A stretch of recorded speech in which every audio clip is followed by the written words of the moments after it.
Welcome to the Limitless Leaders podcast. This is a show where my guests and I explore and expand on all things mindset, leadership, and communication. On the show, I interview inspiring leaders, business owners, and entrepreneurs from all walks of life, where they share their stories, experiences, and lessons. This is a podcast for you if you're looking to learn, grow, and accelerate your life, career, and who you are.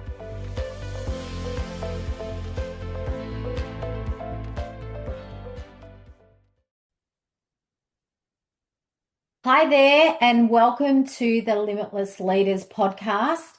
Today is a solo show, and I do these based on our listeners' opinions, what they want to hear about. And I've had a lot of people, which I thank you for, checking in on how I am and all the things I've been going through the last few years.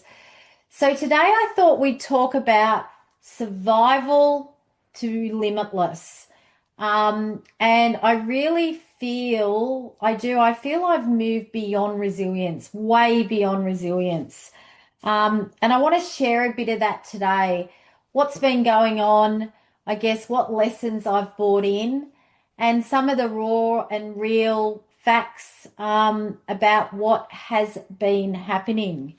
So we're all working in this fast-paced world. We've got AI. We've got we're juggling with other technologies, with life, with travel, with the economy, with the wars. There's a lot going on. And adversity, or I reframe that word to challenge, these things always come at us. And all my gift mindset IP is around embracing the lesson. So the crappy situations aren't always the gift, it's the lessons that they give us. So I've been, working on this thought leadership for, 3 decades. And I've come to the point where there really isn't any program we run that does not have a component of the gift mindset, adversity, and how to overcome challenges and come out the other end a better person. So whatever you want to call it, let's call it adversity. It's not always easy. It's hard to see the gifts at the time. And like I said, situations, even when they're really crappy, they aren't the actual gift. It's the lessons that we get from them.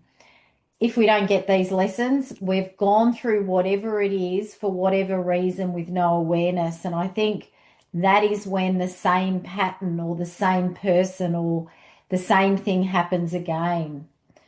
So it's something to have a think about. So, without going on, I'm a person that looks forward probably too much sometimes. But if I'm in the moment right now, I guess, the biggest things I've gone through in life, my mum and dad divorced when I was 8. They stayed amicable. They stayed friends. It was hard seeing my dad leave. I lost my dad then when I was 23 years old, which is quite young in this day and age. I had an amazing career in corporate, which I left to start my company, RG Dynamics, which has been going for 20 years. That was huge and is always up and down like any business, but we lost everything in COVID and I had to literally work for free and not draw a wage for 2 years and rebuild the business. After rebuilding the business, I was diagnosed a year later with breast cancer, which I found by intuition. Not many of you know this, but my sister has had breast cancer and I get a mammogram every year, being in my early 50s, and my mammogram was clear. And I just had this niggling, tugging feeling, this intuition that was so deep that something was wrong. And a few doctors didn't listen to me. They didn't want to know because the test was clear. And I'm not a neurotic person. I never go to the doctors. So I ended up seeing someone that said, we'll do an ultrasound and a biopsy. And I had stage 3 breast cancer that had spread all through my lymph nodes in my arm. and the side of my right breast. And within a week, I started chemotherapy, which was the start of 65 treatments, surgery, radiation over almost 2 years. During that time, many of you know, I still ran my business. I still have a few friends and a few family members that still go, I can't believe you did that. I wouldn't have done that. But I did it my way. And my way and the way I'm motivated is by helping others and contributing. I'm a giver. I've been like that since I was in kindergarten. I was the kid at kinder that cleaned up after other people and got people in groups together. I know that's a big part of my life's mission and why I haven't been, not by choice, but haven't been able to have kids, because I've got a purpose that's spread very broadly. And that kept me going. And, I think I missed 12 days of work in, 18 months of treatment, planned my treatments on Fridays, always felt great when I was working mentally and energetically, but obviously physically, there's a lot of after effects. The ripple effect of cancer is huge. And I read about it and I did all the right things and I had a naturopath. But, having over 60 treatments, poison put in your body, radiation, chemotherapy, Herceptin treatment, it's not great. And what it did, it flared up a condition that I've only ever had once 10 years ago called diverticulitis.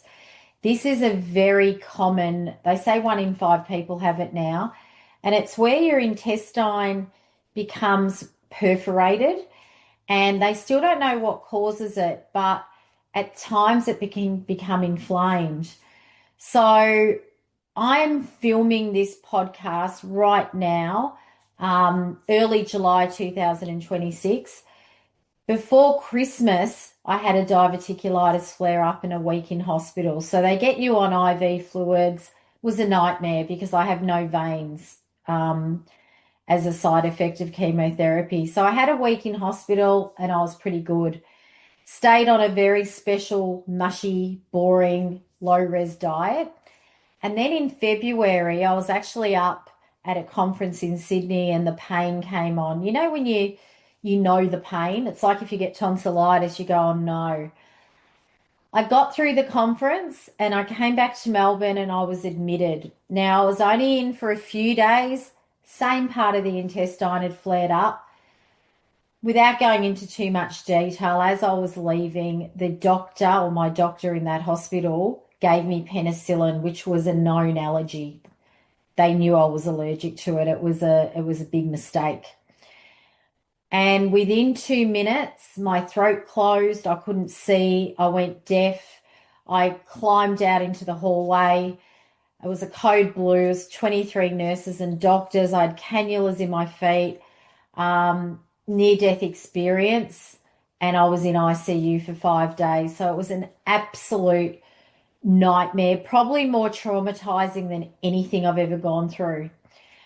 And I came out of hospital and then 4 weeks later had another episode and ended up back in that same hospital. I will say the staff, apart from the obvious, were amazing. So there's been a lot.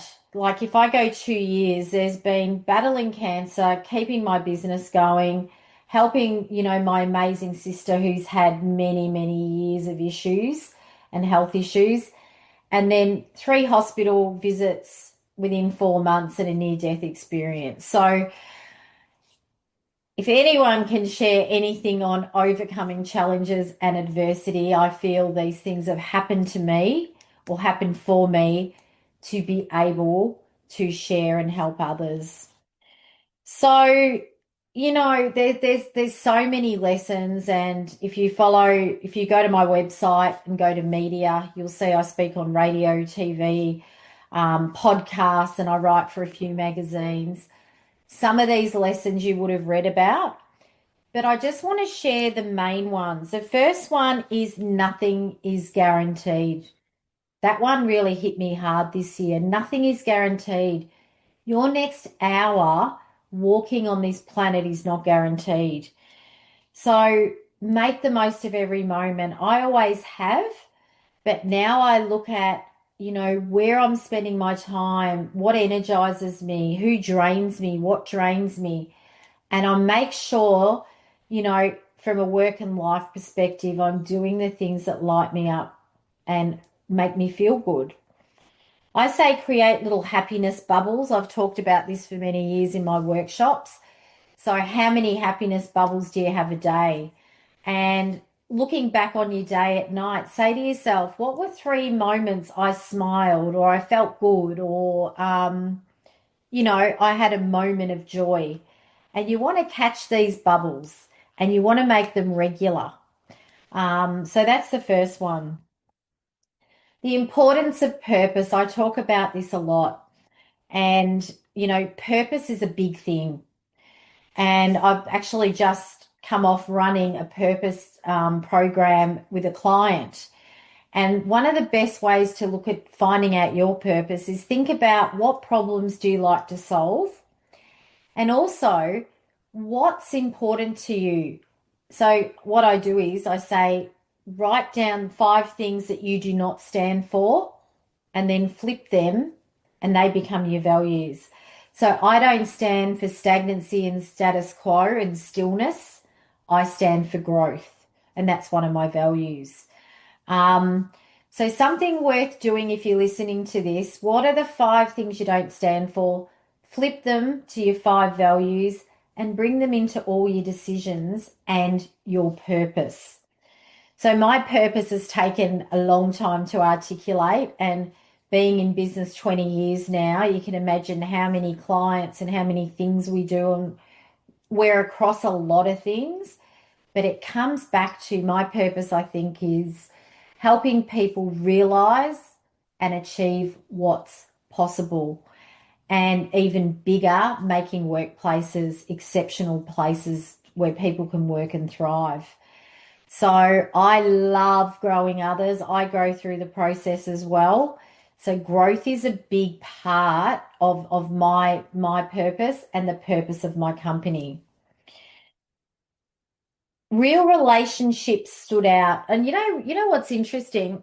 I don't think relationships are something that are talked about a lot. Yet we are all in the business of people. Doesn't matter if you work at McDonald's, if you do what I do, if you're a cleaner, if you're a CEO, if you're selling runners, if you're selling chocolate bars, we do not have a business without people. And relationships now with AI and everything else going on, the only thing that will differentiate you as a person, as a leader, as a brand is your ability to connect at the human level, because everybody's smart now. Knowledge is no longer power. Anyone can get on OpenAI, find out anything they want, and look like the smartest person in the room. So, your lived experiences, your stories, the way you nurture relationships and connect is a non-negotiable. And I learned that through, especially my journey the last few years. I've got an amazing support network. I was really blown, like overwhelmed, because I'm not great at receiving. And my husband Brett said, Renee, do you realize you give to everyone? In 30 years, that's I've known you.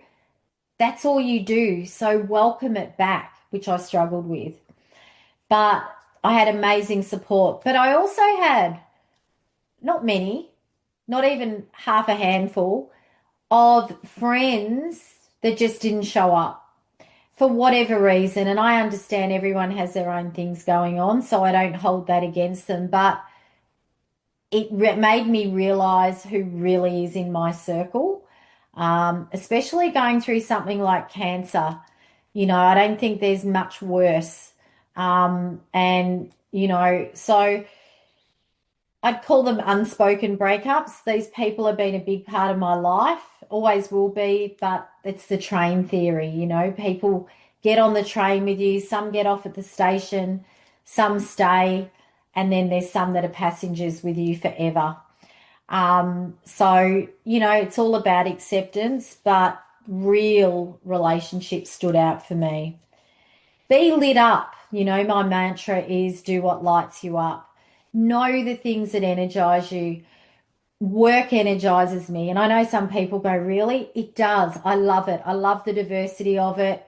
It's not always easy. It's quite full on. It's very full on.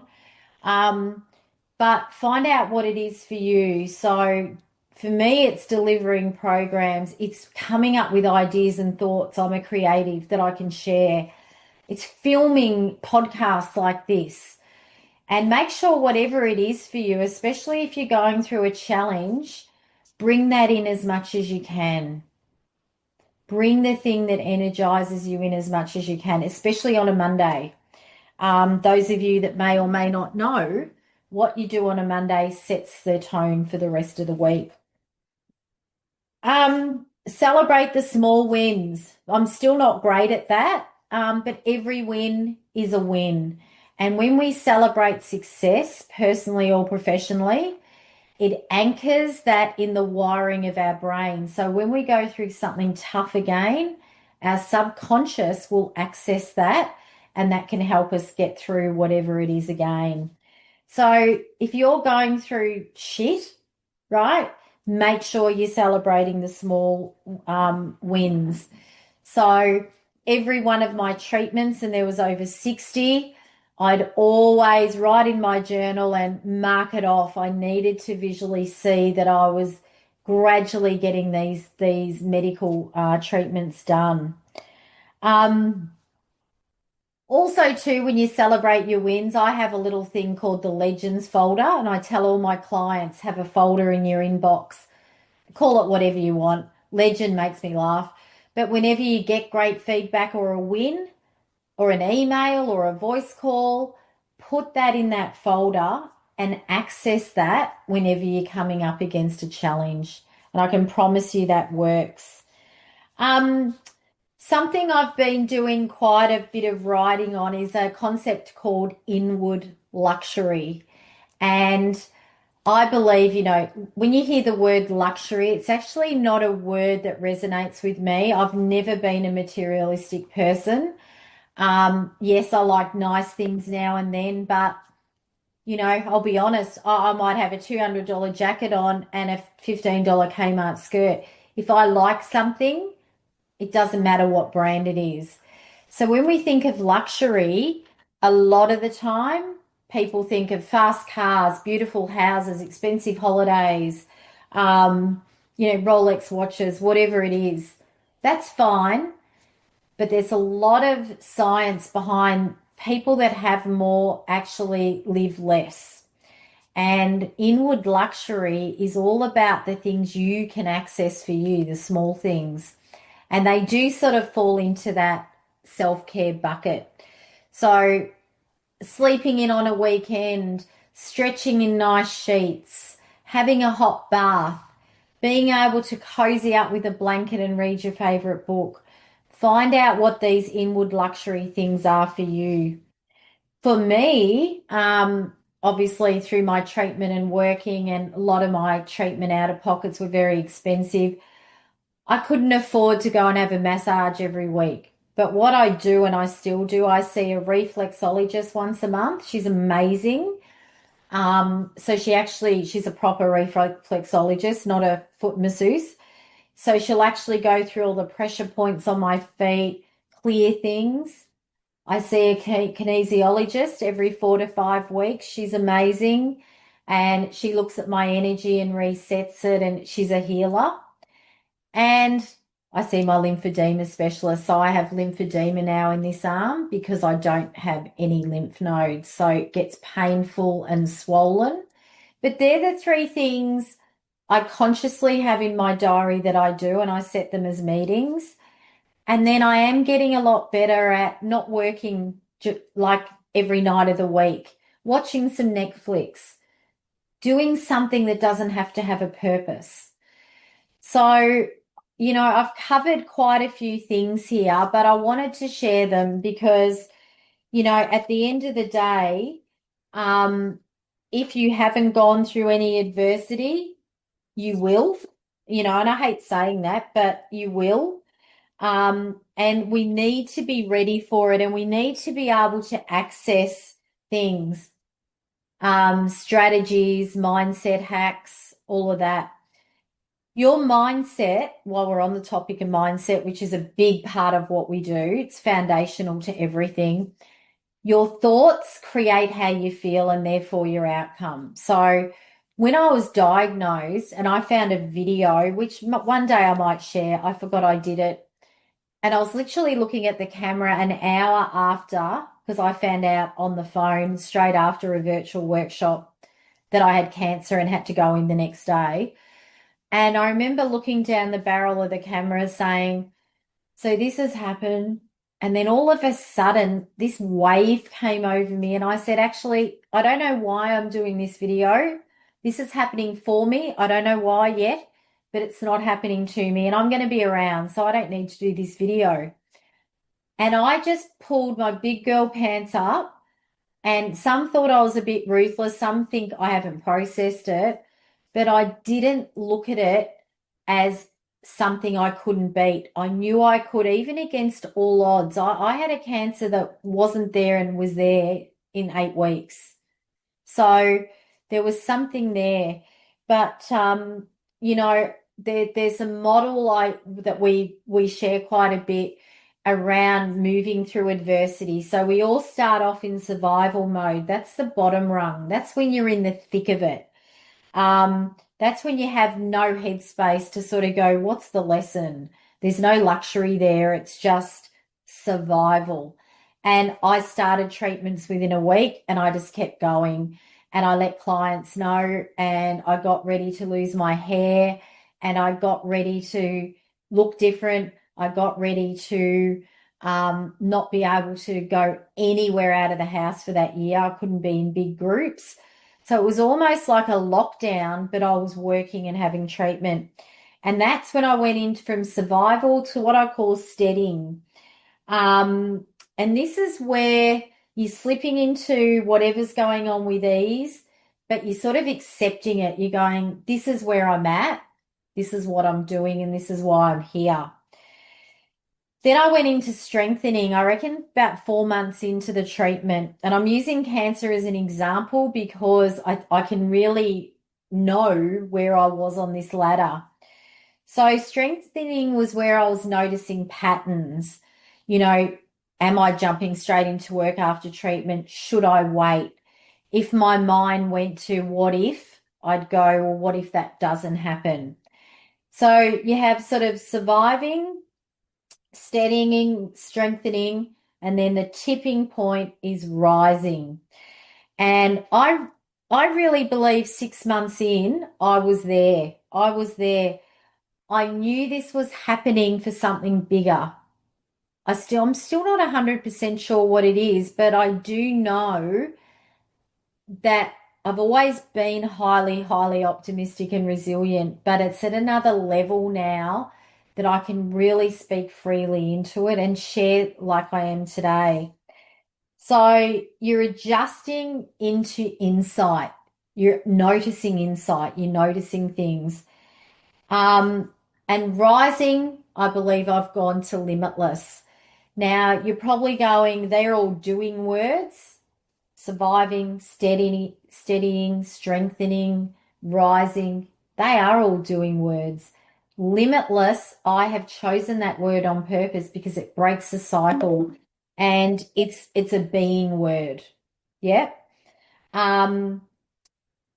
So I think that's really important. And when we're limitless, and I've always talked about limitless leaders in leadership and in life, when we're limitless in the face of adversity and challenges, we've learned the lesson.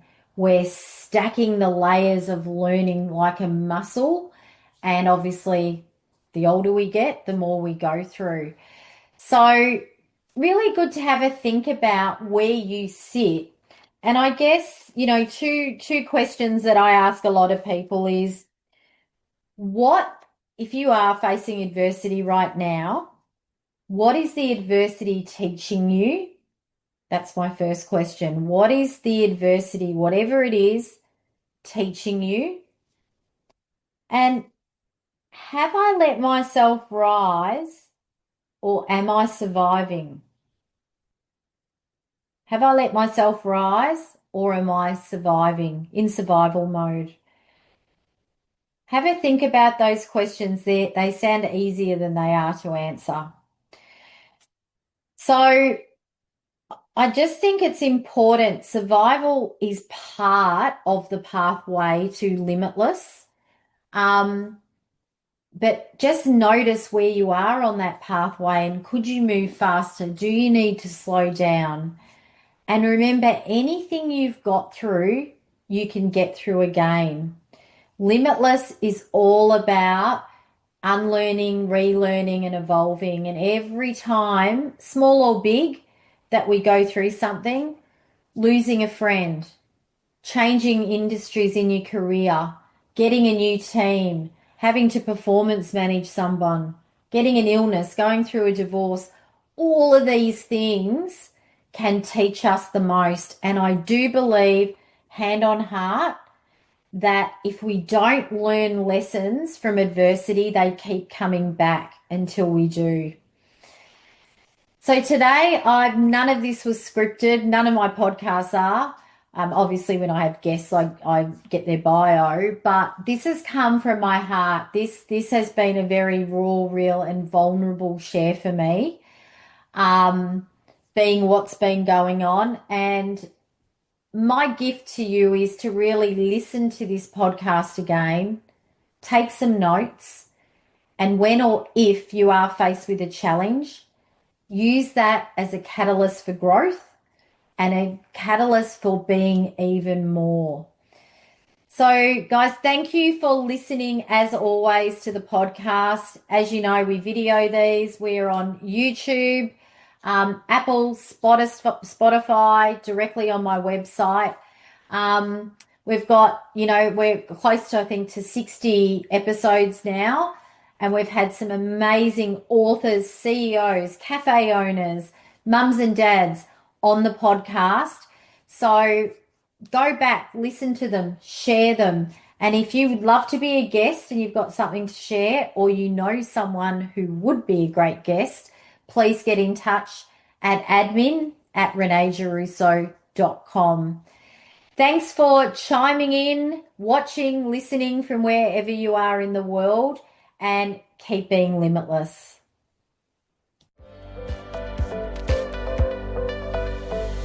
Thank you for listening to the Limitless Leaders podcast. So you don't miss an episode, make sure you follow the show in your favorite podcast app. Feel free to share this podcast with your family, friends, and work colleagues. If you're enjoying the show, find out more on what we do at RG Dynamics at www.reneegiarrusso.com. Until next time, be limitless.